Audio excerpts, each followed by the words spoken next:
Idukki Parunthumpara കയ്യേറ്റത്തിൽ revenue വകുപ്പിനെതിരെ രൂക്ഷ വിമർശനവുമായി CPIM. സർക്കാർ ഭൂമിയിൽ കുരിശു നിർമ്മിച്ചുള്ള കയ്യേറ്റങ്ങൾ ഉൾപ്പെടെ റവന്യൂ ഉദ്യോഗസ്ഥരുടെ അറിവോടെ എന്ന് CPIM ഇടുക്കി ജില്ലാ സെക്രട്ടറി CV വർഗീസ് ആരോപിച്ചു.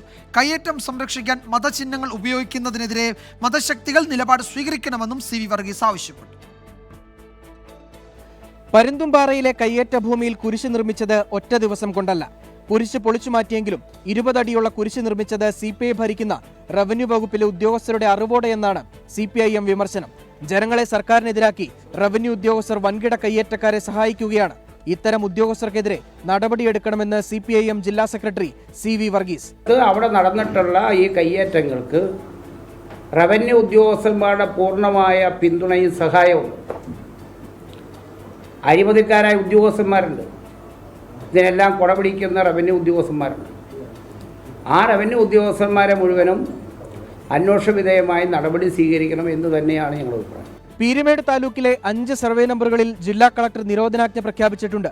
ഇത് സാധാരണക്കാരെ വലയ്ക്കുന്നതെന്നാണ് CPIM വിലയിരുത്തൽ. അനധികൃത കയ്യേറ്റമുണ്ടെങ്കിൽ ഒഴിപ്പിക്കണം. ഇതിനു പകരം സാധാരണക്കാരെ ബാധിക്കുന്ന വിധത്തിൽ നിരോധനാജ്ഞ പ്രഖ്യാപിച്ചത് ജില്ലാ ഭരണകൂടത്തിന്റെ വിവേകമില്ലായ്മയെന്നാണ് CPIM വിമർശനം. 24 ഇടുക്കി.